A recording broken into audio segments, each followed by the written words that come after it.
नमस्कार, यह 5 की बात। मैं हूं नकमा। दिल्ली का अगला मुख्यमंत्री कौन होगा, ये सवाल इसलिए खड़ा हो गया है क्योंकि केजरीवाल ने कल ऐलान कर दिया कि वो 2 दिनों के बाद इस्तीफा दे देंगे, यानी कि 17 तारीख को। केजरीवाल के इस्तीफे के ऐलान के बाद से दिल्ली ही नहीं, देश की निगाह इस अहम सवाल पर है। सामने कई चेहरे हैं और सबको लेकर तरह तरह की बातें हो रही हैं। आतिशी, सौरभ भारद्वाज, कैलाश गहलोत, ऐसे नाम सामने आ जा रहे हैं। लेकिन आम आदमी पार्टी इतनी आसानी से इतने अहम मामले में ये फैसला कर लेगी, लगता नहीं है। आम आदमी पार्टी के अंदर अंदरूनी बैठकों का ये दौर चल रहा है और अभी इस वक्त आम आदमी पार्टी की पीएसी की बैठक शुरू हो गई है और हो रही है। इसके पहले आज मनीष सिसोदिया ने अरविंद केजरीवाल से मुलाकात की है।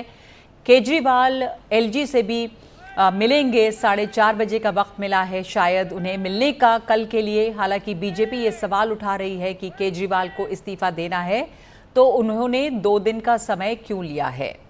आम आदमी पार्टी इसका भी जवाब दे रही है।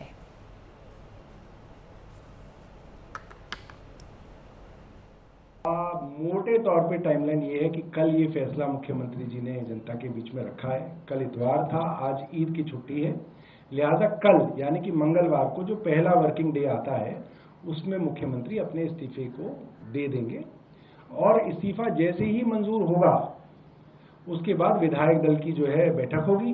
विधायक दल अपना एक नेता चुनेंगे।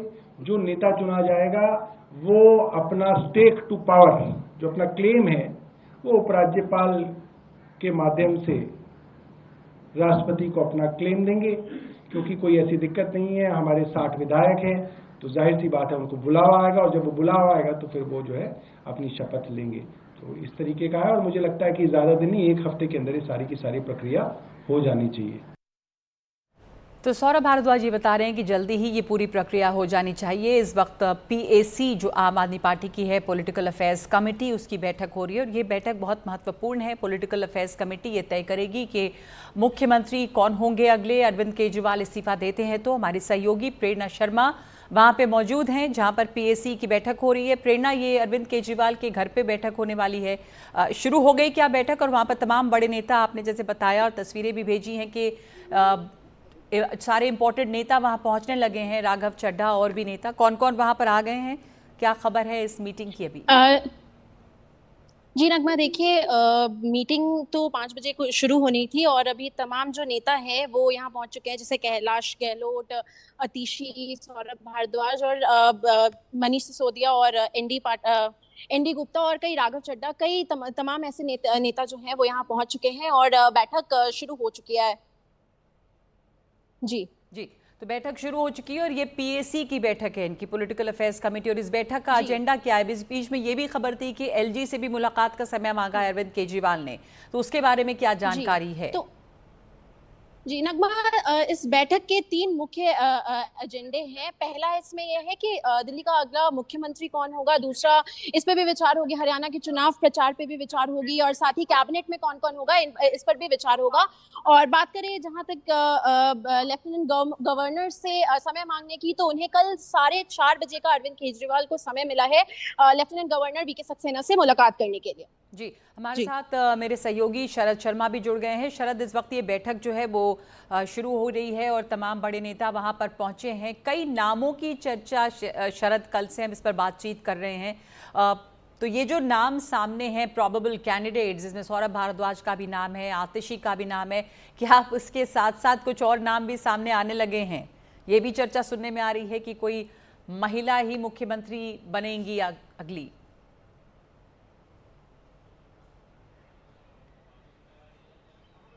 शरद, आपको आवाज आ रही है? शरद के पास वापस चलेंगे। हम आपको तस्वीरें दिखा रहे हैं। राघव चड्ढा वहां पर पहुंचे हैं, केजरीवाल के घर पर बैठक जो है ये बड़ी बैठक हो रही है इस वक्त और कई लोग वहां पर, तमाम अहम लोग पहुंच रहे हैं। उसके पहले यहां पर एनडी गुप्ता आए, मनीष सिसोदिया आए, दुर्गेश पाठक आए। केजरीवाल ने कल ही ये ऐलान किया कि वो इस्तीफा देंगे और उसके बाद ये आज महत्वपूर्ण बैठक है। शरद हमारे साथ जुड़ गए हैं आप। तो शरद, इस महत्वपूर्ण बैठक में ये जो पीएसी है ये क्या चर्चा कर सकती है? कई दौर की अंदरूनी बैठकें हो रही होंगी, एक बड़ा ऐलान किया है केजरीवाल ने और कई नाम सामने आ रहे हैं जो कि मुख्यमंत्री की रेस में हैं।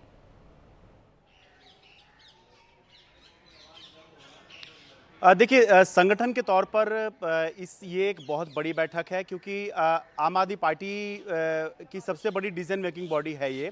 और उसके हिसाब से जो है, अगर फैसला लेना है तो या फिर चर्चा करनी है तो ये सब बैठक जो है ये बहुत ज़्यादा अहम है, क्योंकि इसमें संगठन के स्तर पर क्या होना चाहिए या संगठन क्या सुझाव दे रहा है कि कौन मुख्यमंत्री हो सकता है, किसको मुख्यमंत्री बनाया जाना चाहिए, अरविंद केजरीवाल क्या सोच रहे हैं, वो किसको मुख्यमंत्री बनाना चाह रहे हैं, कौन उसके अंदर मंत्री होना चाहिए।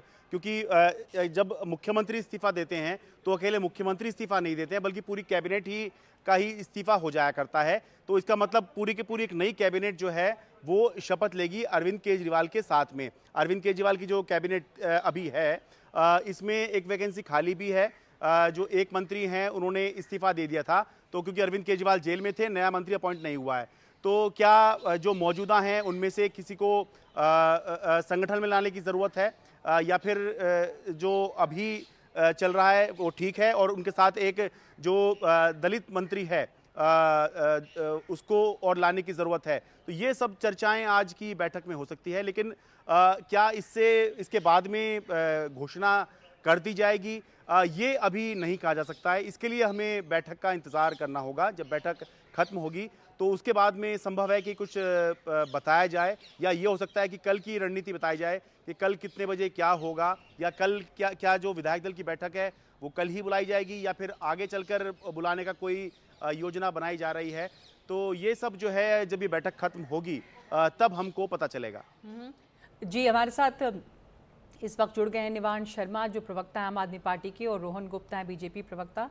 निवांश शर्मा, शरद हमारे सहयोगी जैसे बता रहे थे कि इस बैठक में ज़रूरी नहीं है कि मुख्यमंत्री का नाम तय हो जाए, तो इस बैठक का इस समय क्या लक्ष्य है? कल किस इस्तीफा देंगे केजरीवाल, ये तय है? किस समय देंगे? क्या आज नाम सामने आ जाएगा? जी जी, बहुत बहुत नमस्कार। और देखिए, जैसे सभी जानते हैं कि पिछले 150 दिनों से जो है एक षड्यंत्र के तहत माननीय मुख्यमंत्री जी को जेल में रखा गया था। वो बाहर आए हैं, और ये एक बाहर आने के बाद पहली मीटिंग है। रेगुलर पॉलिटिकल अफेयर है, पूरी लीडरशिप मिल रही है। आगे चुनाव है, उसकी रणनीति बनानी है, आगे की रणनीति के लिए मीटिंग हो रही है, और रेगुलर पॉलिटिकल अफेयर है। और जहां तक आप नाम की बात कर रहे हैं, ये तो हम पहले भी बता चुके हैं कि जैसे ही माननीय मुख्यमंत्री जी इस्तीफा देंगे, उसके बाद उसके बाद विधायक दल की मीटिंग होगी। उसमें जो विधायक दल चुनेगा उसका नाम तय होगा। ये आगे एक रेगुलर प्रोसेस है, वो होगा आगे। तो आज की जो ये बैठक है उसके पहले की ये बहुत अहम बैठक है, पॉलिटिकल अफेयर्स कमेटी जो आम आदमी पार्टी की सबसे बड़ी डिसीजन मेकिंग बॉडी है। तो आज की बैठक से क्या उम्मीद है, क्या इसके लक्ष्य हैं निवांश जी? देखिए, हर पीएसी की मीटिंग इम्पोर्टेंट होती है, और आगे की रणनीति सारी डिसाइड होगी। किस तरह से आगे हम स्टेट्स में चुनाव लड़ रहे हैं उसको लेकर मीटिंग है। उसके बाद आगे रणनीति दिल्ली चुनाव कल की का कैसी क्या होगी, कार्यक्रम है ये भी इसमें तय होगा? कल केजरीवाल जी किस तरह से इस्तीफा देंगे, क्या होगा? नहीं, ये पॉलिटिकल अफेयर कमेटी की जो मीटिंग है वो ओवरऑल एक हर चीज को लेकर एक मीटिंग है। ओवरऑल डिसीजन मेकिंग को इतने दिनों तक माननीय मुख्यमंत्री जी बाहर थे, उनसे मीटिंग नहीं हो पाई ज्यादातर लीडर्स की।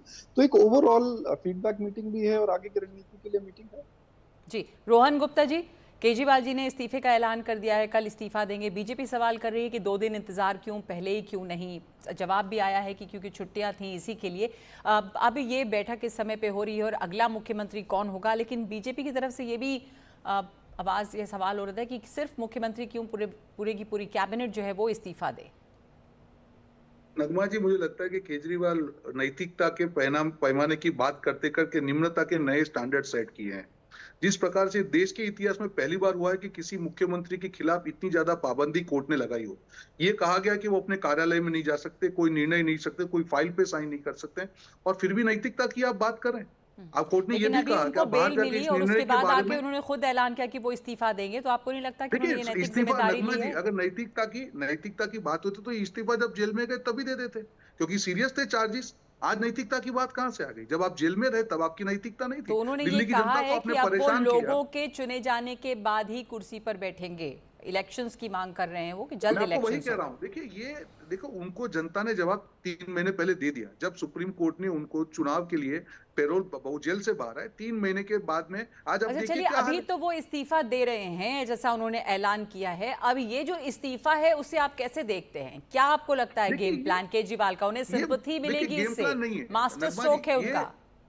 ये मजबूरी थी क्योंकि और कोई ऑप्शन बचा नहीं था। उन्होंने सारे ऑप्शन टटोल लिए। अगर ये नैतिकता होती नगमा जी तो कब से ये जेल में थे तभी दे देते ना, तब नैतिकता की बात होती। बीच में जब जेल से बाहर आए, प्रचार किया, तब भी इन्होंने इस्तीफा नहीं दिया। अब मजबूरी हो गई कि कोई निर्णय ले ही नहीं सकते, सीएम हाउस जा नहीं सकते, अब बचा क्या उनके पास? उनकी निमांश जी, मजबूरी ये थी, तब मजबूरी में इस्तीफा इस्तीफा दिया। दे रहे हैं अरविंद केजरीवाल क्योंकि उनके पास कोई विकल्प नहीं है और उनके ऊपर तमाम तरह के प्रतिबंध लगाए गए हैं।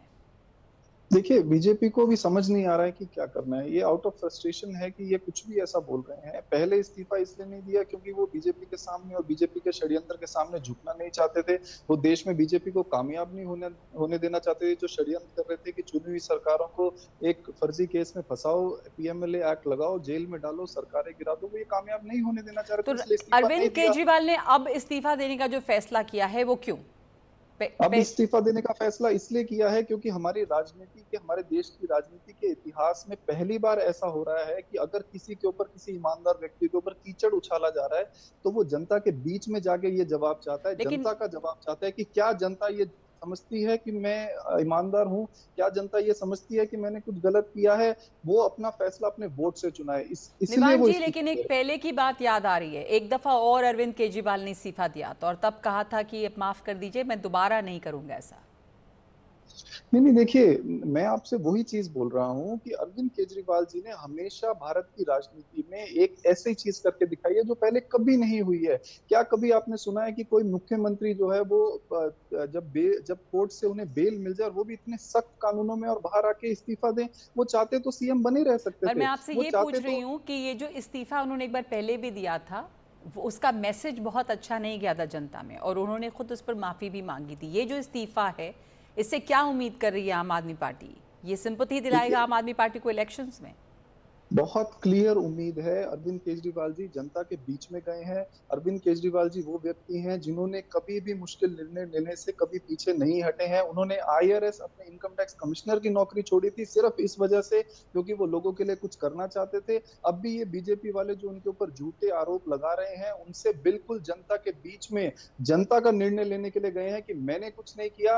अगर ये बीजेपी वाले 2 साल से मुझे बदनाम कर रहे हैं तो मैं जनता के बीच में आ रहा हूं, मैं अपने काम बताऊंगा, जनता डिसाइड करेगी कि मैं ईमानदार हूं कि नहीं। ठीक है, ये ईमानदार रोहन जी, और जनता के बीच में अरविंद केजरीवाल जा रहे हैं, अब जनता डिसाइड करेगी वो ईमानदार हैं या बेईमान। आप इस इस्तीफे की पेशकश को कैसे देख रहे हैं? से भाजपा प्रवक्ता जो अभी आम आदमी प्रवक्ता जो मेरे पे सवाल उठा रहे, एक सिंपल मैं जवाब देना चाहूंगा कि आप जब ये कहते हैं कि भाजपा ने उनके खिलाफ षड्यंत्र किया, तब तो सुप्रीम कोर्ट पे सवाल उठा रहे हैं। ये केस में आपके वकील थे, एविडेंसेस थे, उसके बाद में सुप्रीम कोर्ट ने सजा करी, उनको बेल नहीं दिया। आज भी ये कहा कि मुख्यमंत्री के तौर पे अपनी जो जिम्मेदारी नहीं निभा सकते हैं, तो आप कैसे बोल सकते हैं कि भाजपा ने किया? क्या सुप्रीम कोर्ट गलत है?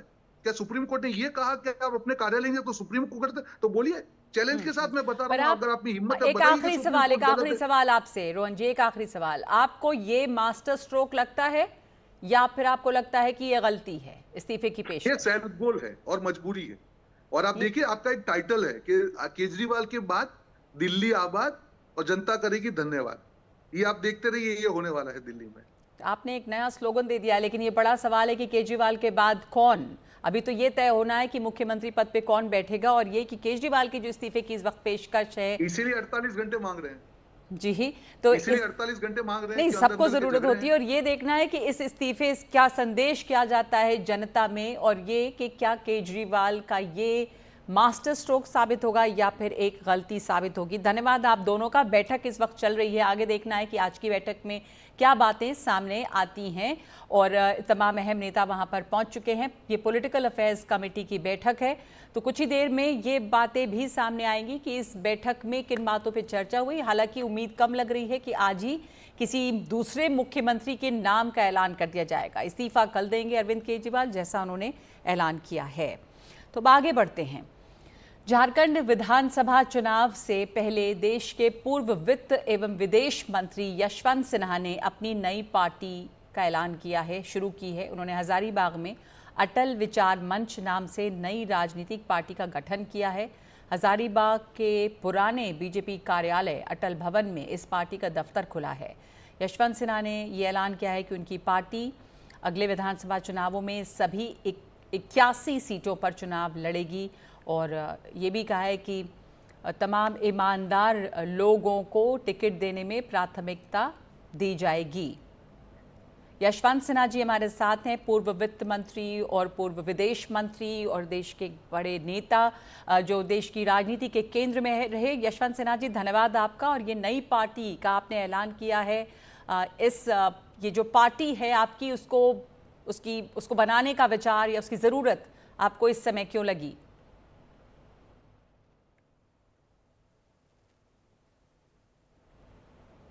यशवंत सिन्हा जी, आपको आवाज़ आ रही है हमारी?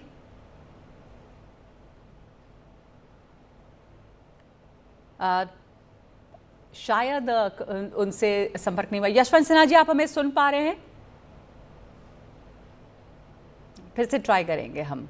आपको इस बारे में बता दें कि आज ही यशवंत सिन्हा जी ने हजारीबाग में अटल विचार मंच नाम से एक नई राजनीतिक पार्टी का गठन किया है और ये हम आपको उसको तस्वीरें दिखा रहे हैं। जब उन्होंने इस नई पार्टी का ऐलान किया और ये हजारीबाग में जो बीजेपी का पुराना दफ्तर था वहीं पर इस पार्टी का कार्यालय शुरू हुआ है और इसका ये अटल भवन बीजेपी कार्यालय है, इसमें पार्टी का दफ्तर खुला है। उन्होंने ये ऐलान किया है कि वो आने वाले विधानसभा चुनाव में सभी सीटों पे, वहाँ झारखंड में जो विधानसभा चुनाव होना है, सभी सीटों पर चुनाव लड़ेंगे। तो यशवंत सिन्हा जी जो हैं, उनकी नाराज़गी रही है मौजूदा बीजेपी से काफ़ी समय से और वो इस पर बोलते भी रहे हैं। अब जो उन्होंने एक ये नई पार्टी बनाई है, इस पार्टी में और कौन लोग शामिल होंगे और ये पार्टी जो है इसका भविष्य क्या होगा, क्यों उनको ज़रूरत पड़ी, यशवंत सिन्हा जी से हम इस पर बातचीत करेंगे। तो इस समय एक छोटा सा ब्रेक ले रहे हैं हम। यशवंत सिन्हा ने जो नई पार्टी बनाई है, बात करेंगे हम यशवंत सिन्हा से। इस ब्रेक के बाद लौटते हैं।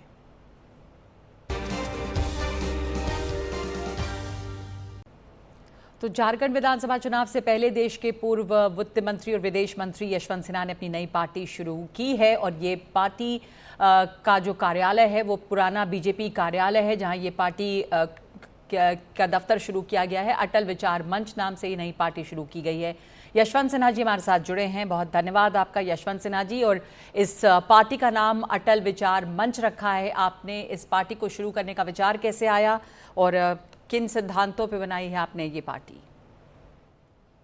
देखिए, ऐसा हुआ कि अब पिछला यहाँ पर लोकसभा चुनाव हुआ तो भारतीय जनता के बहुत सारे अच्छे वरिष्ठ सीनियर कार्यकर्ता जो थे उन्होंने बीजेपी छोड़ दिया था और बीजेपी से अलग हो गए थे। बाद में चुनाव समाप्त होने के बाद उन सब लोगों ने मुझसे मुलाकात की और मुझसे ये कहा कि मैं एक अलग पार्टी बनाऊं, झारखंड विधानसभा का चुनाव आने वाला है और हम लोग साथ मिलकर इस चुनाव में अपने उम्मीदवार उतारेंगे, इस चुनाव को लड़ेंगे। तो उनकी बात को स्वीकार करते हुए मैंने 2 दिन पहले ये घोषणा की कि अटल विचार मंच के नाम से हम लोग एक नई पार्टी यहाँ बनाएंगे। अटल विचार मंच इसलिए कि मेरा मानना है कि आज की भारतीय जनता पार्टी अटल जी के सिद्धांतों से भटक गई है, बहुत दूर चली गई है और एक बार फिर ये आवश्यक है कि अटल जी के जो सिद्धांत थे, उनकी जो राजनीति, उस आधार पर इस देश की राजनीति हो। और ध्यान में रखते हुए मैंने अटल विचार मंच के नाम से इस पार्टी का गठन किया। जी, आपको ये क्यों लगा कि आपको बिल्कुल एक अलग पार्टी बनानी होगी? अगर आप बीजेपी के साथ नहीं जाते थे तो जो बाकी पार्टियां हैं जैसे झारखंड में ही, क्या आपको ये लगा कभी कि आप उनके साथ भी हाथ मिला सकते हैं?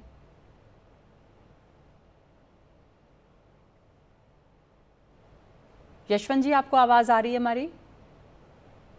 आवाज आ रही है जी। जी, तो मैं ये पूछ रही हूँ कि क्या आपने... जी हाँ हाँ, कहिए। मैंने सुन लिया था आपका सवाल जी। पिछली लोकसभा चुनाव में हमने यहाँ पर कांग्रेस पार्टी की मदद की थी, लेकिन वो मेरा अनुभव सुखद नहीं रहा था। दूसरी बात ये थी कि हमारे जो यहाँ समर्थक थे भारी संख्या में, सैकड़ों की तादाद में, जी। वो उनको कुछ रिजर्वेशंस थे कांग्रेस, इसलिए कांग्रेस पार्टी में जाना हमारा ऑप्शन नहीं रहा बचा, और इसीलिए हम लोगों ने तय किया कि हम लोग अपनी पार्टी बनाएं। ये पुराना बीजेपी का दफ्तर जो है हजारीबाग में, वहीं पर ये पार्टी का कार्यालय है, लेकिन कभी कोई ऐसी गुंजाइश लगी कि बीजेपी के साथ वापस आप जा सकते हैं, या क्या टकराव है? कुछ नहीं लगता है मुझे। और वो जो कार्यालय था वो लोकसभा के, जो जब हम एमपी थे तो मेरा कार्यालय था, मेरे बाद वो मेरे बेटे जयंत सिन्हा का कार्यालय रहा, और अब वो अटल विचार मंच का कार्यालय है। भारतीय जनता पार्टी, वहाँ पर उनके लोग आते थे, बैठते थे, लेकिन हम लोग उसकी अनुमति देते थे, तब ऐसा होता था। जी जी। तो ये जो आपकी नई पार्टी अटल विचार मंच है, ये दूसरी पार्टियों से इनका क्या कैसे अलग है? कितने लोग आपके साथ अभी हैं, और आप लोग कितनी सीटों पे चुनाव लड़ेंगे? देखिए, जैसा मैंने कहा कि भारतीय जनता पार्टी के सैकड़ों कार्यकर्ताओं ने मेरा साथ इसमें दिया है अटल विचार मंच बनाने में, और जब से हमने इसकी घोषणा की है कल, तब से लगातार और लोग भी मेरे संपर्क में आ रहे हैं और इच्छा व्यक्त कर रहे हैं कि वो हमारे साथ अटल विचार मंच में रहना चाहते हैं। कितनी सीटों पर हम चुनाव लड़ेंगे ये हमने तय नहीं किया है। हम आगे चलकर देखेंगे कि कितनी सीटों पर हम अच्छे उम्मीदवार, ईमानदार उम्मीदवार दे सकते हैं, और उसके आधार पर हम तय करेंगे कि कितनी सीटों पर हम चुनाव लड़ेंगे। लेकिन आज के दिन हमारे सामने सारे विकल्प खुले हैं। 81 सीटें विधानसभा की झारखंड में हैं, उन सब पर हमारे विकल्प खुले हैं, और जहां जहां हमको उम्मीदवार मिलेंगे वहां हम चुनाव लड़ेंगे। जी जी। एक आखिरी सवाल, झारखंड की राजनीति में काफ़ी उठक-पटक रही पिछले दिनों, और मुख्यमंत्री जेल गए, उसके बाद वो बाहर आए, और उसके बाद अंदरूनी टकराव जेएमएम में काफ़ी रहा। ऐसे में अब आप झारखंड की राजनीति में इस अटल विचार मंच की क्या जगह देखते हैं? किस तरह का विकल्प दे सकती है ये? मैं मानता हूं कि जिस तरह की प्रतिक्रिया आई है और जिस तरह लोग जुड़ रहे हैं हम लोगों के साथ, तो हमारी महत्वपूर्ण भूमिका रहेगी आने वाले चुनाव में, न केवल हमारा जो पुराना लोकसभा क्षेत्र है बल्कि और भी इलाकों में। तो इसलिए अभी एकदम शुरू के दिन हैं, और अभी से हमें भारी समर्थन लोगों का मिल रहा है। मुझे लगता है कि आने वाले दिनों में चुनाव आते आते तक हम काफ़ी मजबूत स्थिति में होंगे। जी, शुक्रिया आपका यशवंत सिन्हा जी हमसे बात करने के लिए। देश के पूर्व वित्त मंत्री और विदेश मंत्री यशवंत सिन्हा जी ने एक नई पार्टी का ऐलान किया है, अटल विचार मंच, जो कि झारखंड विधानसभा में चुनाव मैदान में उतरेगी, और कोशिश है कि एक विकल्प दे, जैसा यशवंत सिन्हा जी हमें बता रहे थे, और शायद सभी विधानसभा सीटों पर उम्मीदवार खड़ा करे, ऐसे विकल्प उनके खुले हुए हैं। 5 की बात में इस वक्त एक ब्रेक ले रहे हैं हम।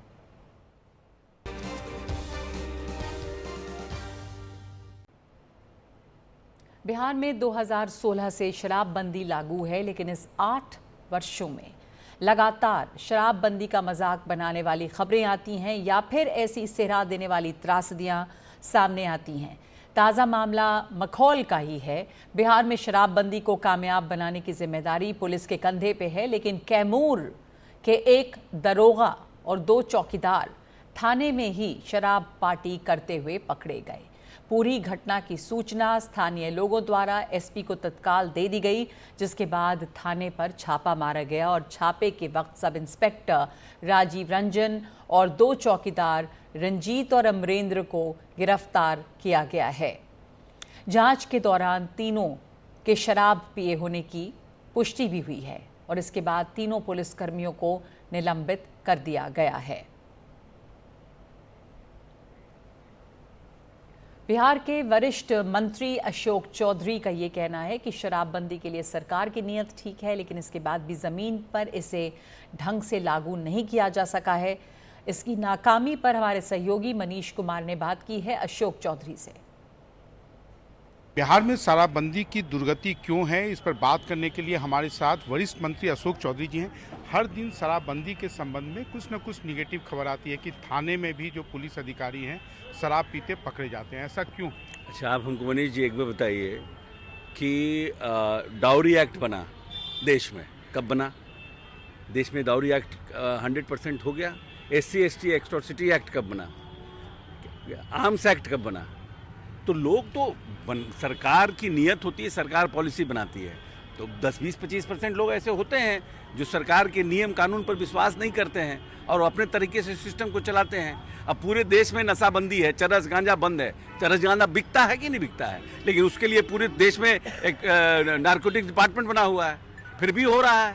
तो उसको कंपेयर करना, सरकार की हमारी नीयत क्या है, हमारे नेता की नीयत क्या है, हम क्या चाहते हैं और हम इसको कैसे इम्प्लीमेंट कर रहे हैं, that is more important. Is that कि हमने कानून भी बना दिया और हम करवा भी रहे हैं, हम पीछे से शराब भी बिचवा रहे हैं, हम लोगों को पीने की छूट भी दे रहे हैं, तो एक हमारे ऊपर प्रश्न चिन्ह लग सकता है। लेकिन जब हमारी सरकार पूरी तरह से इसको रोकने, शराबबंदी रोकने में तत्पर है और प्रयास कर रही है, हमको लगता है कुछ समय लगेगा बट ठीक होगा। लेकिन इतना ज़्यादा केसेस क्यों आ रहे हैं? इतने ज़्यादा ये लग रहा है कि पूरी अब राज्य में पैरेलल इकोनॉमी है। नहीं, हम I don't agree with this कि पैरेलल इकोनॉमी है। देश में हमारे यहाँ बिहार में शराबबंदी आने के बाद हमारे लाइवलीहुड इंक्रीज किया है और खासकर जिस तबके के लिए, खासकर कि जो महादलित परिवार था, जो अति पिछड़ा का परिवार था, जिनकी कम आमदनी थी और जिनके परिवार में पढ़ाई लिखाई का माहौल नहीं था, उसमें बहुत बदलाव हुआ है। जो हमारे रिपोर्ट्स हैं, जो हमारा सर्वे, वो ये कहता है कि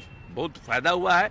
अभी आप जाइए किसी जगह, बारात 2-3 बजे के पहले, 2 बजे रात के पहले बारात नहीं लगती थी, 8 बजे बारात लग जा रही है। लेकिन जो पुलिस जिसके ऊपर इन्फोर्स कराने का काम है, आपको लगता है कि पुलिस उतनी सजग नहीं है और पुलिस भी कहीं ना कहीं इस धंधे में लिप्त है? देखिए, हर एक लोग इस तरह के, मनीष जी, काम में लगा रहता है। हम डिनाई नहीं करते हैं कि पुलिस में लोग नहीं होंगे, पॉलिटिशियन नहीं होंगे, सोशल वर्कर नहीं होंगे, कोई डॉक्टर नहीं होगा। यहाँ तो डॉक्टर जो इलाज करता है वही किडनी बेचने के रैकेट में रहता है। तो आप शराब के लिए किसको कैसे ब्लेम कर सकते हैं? हम डिनाई नहीं करते हैं, हमको जानकारी भी नहीं है और हम डिनाई भी नहीं कर रहे हैं। लेकिन सरकार की हमारी नीयत बहुत क्लियर है दैट आई वांट कि भाई यहाँ पर हमारा शराबबंदी लागू हो और उस शराबबंदी से जो हमारे बच्चे हैं, जो परिवार का लाइवलीहुड हो, हमारा इंक्रीज करे। वो हमारा मकसद है कि हम महिलाओं के कहने पर किए थे, महिलाओं पर अत्याचार कम हुए हैं, महिलाओं की लाइवलीहुड इंक्रीज हुई है, हमारे जो समाज का जो नीचे का माहौल है वो पहले से बेटर हुआ है, हमारे यहाँ रोड एक्सीडेंट कम हुए हैं, तो परिस्थितियाँ बदली हैं। क्यों बिक रहा है? इट इज़ नॉट दैट कि अब पहले जितना बिकता था उतना बिक रहा है। अब कुछ दुष्ट प्रवृत्ति के लोगों की कमी नहीं है, कुछ कर लेते हैं धंधा, हम लोग उस पर भी प्रयास कर रहे हैं, उसको भी कम करने का, उस पर भी हम लोग प्रयास करते हैं कि जो बाहर से आ रहे हैं, हम लोगों ने हरियाणा में जाके रेड किया है, हम लोगों ने वहाँ पर जो सप्लायर्स थे उन सबको हम लोगों ने केस में बंद करके किया है। प्रयास हमारा जारी है, लेकिन है कि ये पूरे सिस्टम से लड़ना है और हम लोग उस सिस्टम से लड़ने का प्रयास जारी रखे हुए हैं। तो बिहार में शराबबंदी लागू है, लेकिन उसके बावजूद कभी नकली शराब पीकर, सस्ती शराब पीकर लोगों की मौत होती है। कई दफ़ा उसका मखौल उड़ाते हुए खुद नज़र आते हैं पुलिस वाले भी, जिनका काम है इसको लागू करना ज़मीन पर। हमारे साथ इस वक्त जुड़े हैं सैयद अफजल अब्बास, जो नेता हैं JDU के, और प्रोफेसर सुबोध कुमार मेहता, राष्ट्रीय प्रवक्ता RJD।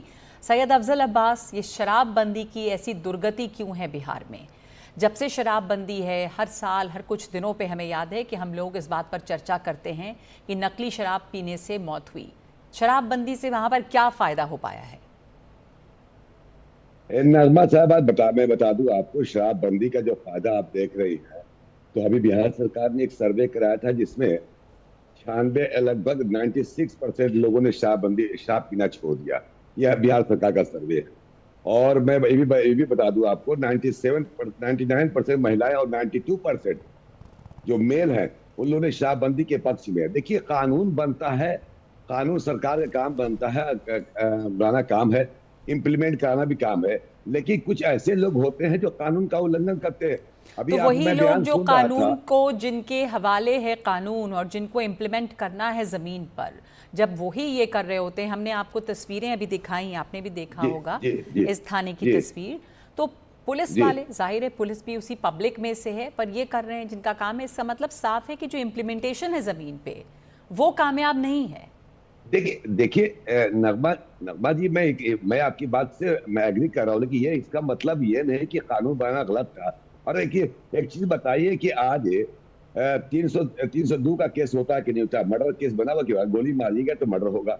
तो मर्डर को सजा होगी, उसके बाद भी गोलियां चलती है। इसका मतलब कानून गलत नहीं, इम्प्लीमेंटेशन हो रहा है। और ये भी बताइए कि बिहार में अब तक लगभग 5 लाख से ज्यादा केस दर्ज हो चुके हैं। किसने हुआ? सरकार सजग थी, प्रशासन भाई पुलिस लोग वाले ने किया होगा।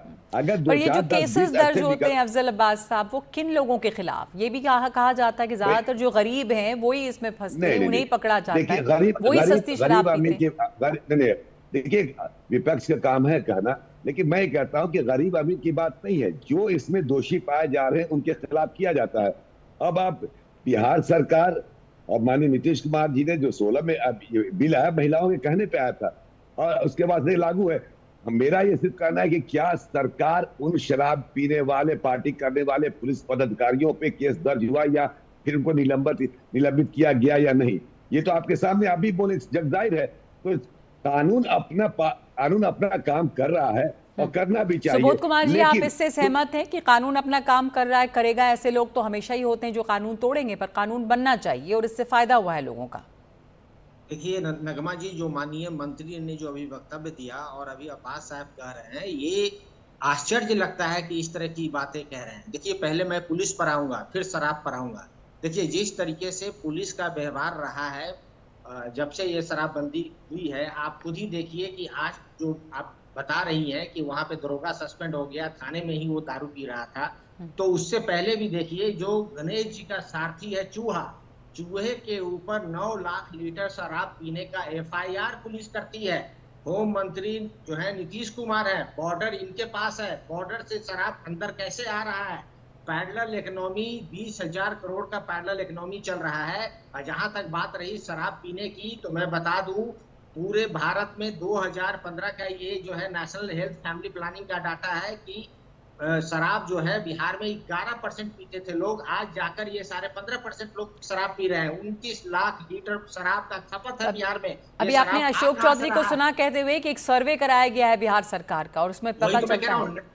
नगमा जी, नेशनल हेल्थ प्लानिंग सर्वे, फैमिली सर्वे है, उसमें आप देखिए, उसमें कह रहे हैं कि भाई जो महिलाएं हैं, महिलाएं के ऊपर अत्याचार बढ़ी है, बलात्कार बढ़ी है। रोड एक्सीडेंट की बात कर रहे थे, ट्रांसपोर्ट डिपार्टमेंट का डाटा निकाल लीजिए, 9,500 जो है रोड एक्सीडेंट होते थे, आज बढ़कर ये 10,100 रोड एक्सीडेंट हो गए। क्यों? तो ये किस तरीके की ये शराबबंदी है? नहीं, तो क्यों बढ़ गए? आपको क्या लग रहा है रोड एक्सीडेंट्स क्यों बढ़ गए? शराबबंदी की वजह से? आप कह रहे हैं कि पैरेलल इकोनॉमी चलने लगी है, गलत तरीके से शराब यहाँ पर स्मगल की जा रही है। तो सुबोध जी, जो आप कह रहे हैं, सैयद अफजल अब्बास, आप इसका जवाब देना चाहेंगे कि इस बात को कैसे आप डिनाई करेंगे कि शराब तो वहां पर है, मौजूद, अवेलेबल है शराबबंदी के बावजूद, तभी लोग पी रहे हैं, तभी नकली शराब मिल रही है। नगमा जी, मैं तो कह रहा हूँ कि शराब पीने वाले जो गलत तरीके से, जो वन नाइट मिरेकल, रातों रात, तो वही ये कह रहे हैं कि इससे फायदा क्या हुआ जब एक पैरेलल इकोनॉमी चल रही है, इससे कालाबाजारी और बढ़ी है। नहीं, देखिए, स्मगलिंग तो हमेशा होता रहा है, स्मगलर आज भी है, लेकिन शराबबंदी का जो फायदा मैं बता रहा हूँ आपको, मैंने कहा कि 1 पॉइंट, जो हमारा सर्वे 1,82,00,000 लोगों ने शराब पीना छोड़ दिया। आज महिलाओं पे, गरीब गुरबा, दलित, महादलित, जो अति पिछड़ा के लोग जो शराब पीते थे, वो जो महिलाओं पे उत्पीड़न होता था, उसमें कमी आई कि नहीं आई? देखिए, कल तक तो ये मेरे साथ थे, उसमें भी हाँ में हाँ मिला थे। मैं आज भी कह रहा हूँ, पर कई लोग जो आपके साथ थे कल तक, वो आज कुछ और कह रहे हैं। हमने कुछ दिन पहले ही, कल या परसों पढ़ा था कि एक सेकंड, प्रशांत किशोर ये कह रहे थे कि अगर वो चुने जाते हैं बिहार में, तो सबसे पहले शराबबंदी को खत्म करेंगे। अब हमसे पूछ रही? जी, अफजल साहब। अब प्रशांत किशोर जी नई पार्टी लॉन्च कर रहे हैं, उनका क्या एजेंडा, उससे मैं बोलना नहीं चाहता। वो खत्म कर दे। मैं तो कह रहा हूँ कि विपक्ष में थे, पक्ष में भी रहे, आज विपक्ष में है, उसी वक्त इनको चाहिए था कि खत्म करने का प्रस्ताव लाते। चलिए, एक आखिरी सवाल आपसे कि आप एक फायदा बता दिए जो शराबबंदी से हुआ है, आंकड़े क्या कहते हैं सरकार के? अफजल साहब, मैं तो कह रहा हूँ 1 करोड़ 2023 का सर्वे है, 1.82 करोड़ लोगों ने शराब पीना छोड़ दिया।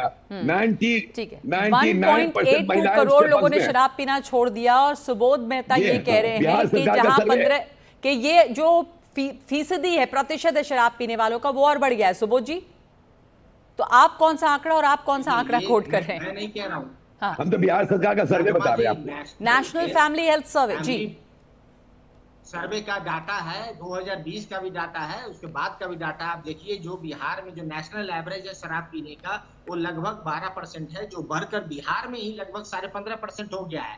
29 लाख लीटर का जो है कंजम्पशन है। इतना ही नहीं, जिस सर्वे की ये बात कर रहे हैं, मैं कह रहा हूँ कि दिल्ली और बड़े शहरों में एक सर्वे कर लिया जाए। बिहार के जो मरीज आ रहे हैं लीवर डिजीज के, वो बेतहाशा बढ़ गए हैं लीवर डिजीज के। ये क्यों? नकली शराब पीकर। क्योंकि ये नकली शराब और जो है इलीगल तरीके से शराब मैं सुबोध जी आपको होम डिलीवरी शराब हो रही है, आपको भी पता है होम डिलीवरी कौन कर रहा है शराब। मैं सुबोध जी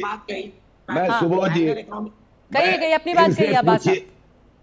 मैं बस सुबोध जी से इतना पूछना चाहता हूँ कि वो शराब बंदी के पक्ष में है कि नहीं है।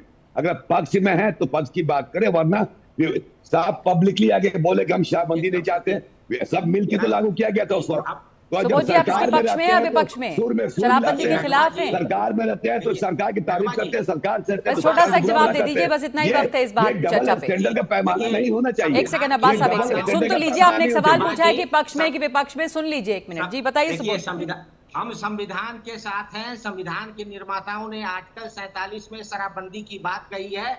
अप्रैल 2016 में हम इनके साथ थे, और जब हम इनके साथ थे शराबबंदी कड़ाई से। चलिए, तो आपने साफ बात नहीं की। आप कह रहे हैं कि आप शराबबंदी के साथ हैं, लेकिन आप कह रहे हैं कि यहाँ पर इम्प्लीमेंटेशन सही नहीं है और यहाँ पे स्मगलिंग चल रही है और गलत तरीके से जो शराब बेची जा रही है और सस्ती शराब बेची जा रही है, उससे लोगों के स्वास्थ्य पर भी नुकसान हो रहा है और एक कालाबाजारी और पैरेलल इकोनॉमी जो है वो बढ़ती चली जा रही है। बहुत शुक्रिया आपका अब्बास साहब और सुबोध जी हमारे साथ जुड़ने के लिए। इतना ही वक्त है, बहुत शुक्रिया, इतना ही वक्त है इस चर्चा पे।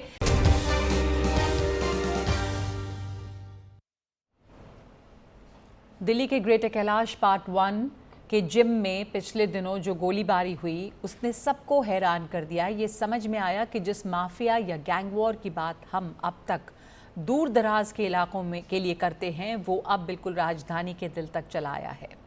इस गैंग वॉर के 5 अहम किरदारों के बारे में बता रहे हैं हमारे सहयोगी मुकेश सिंह सेंगर।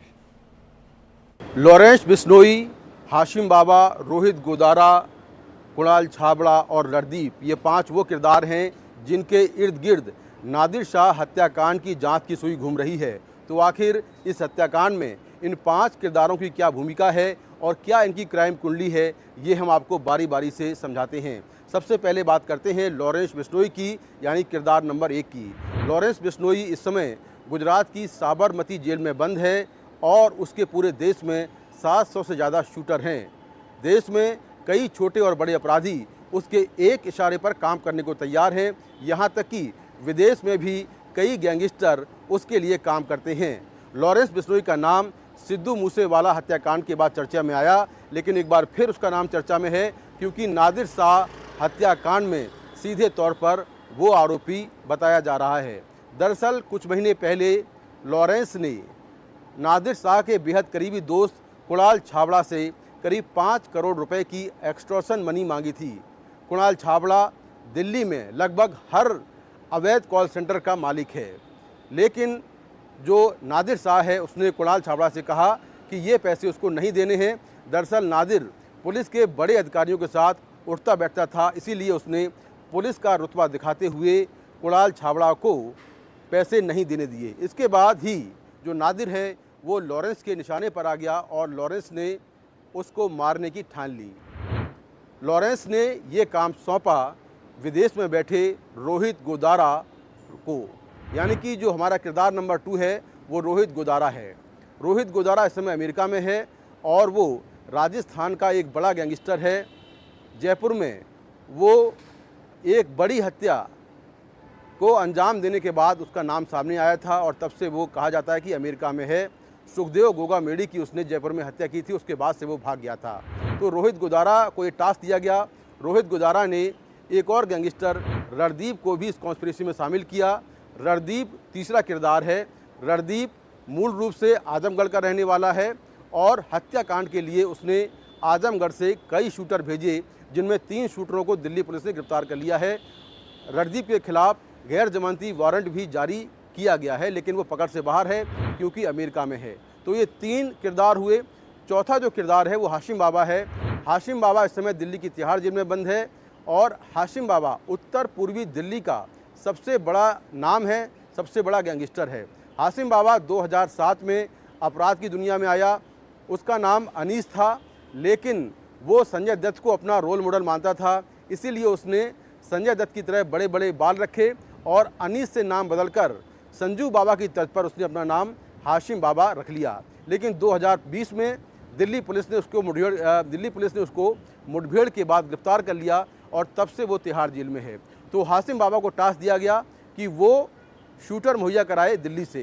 हाशिम बाबा दरअसल नादिर से इसलिए भी परेशान था क्योंकि नादिर उसके जो विरोधी गैंग के लोग हैं, जिसमें दक्षिणी दिल्ली के गैंगस्टर हैं रवि गंगवाल और रोहित चौधरी, आरोप ये था कि नादिर की उनसे दोस्ती थी और इसीलिए जो हाशिम बाबा है वो उससे चिढ़ता था। तो हाशिम बाबा ने अपने शूटर भेजे, कुछ शूटर आजमगढ़ से आए और कुछ शूटर हाशिम बाबा के थे।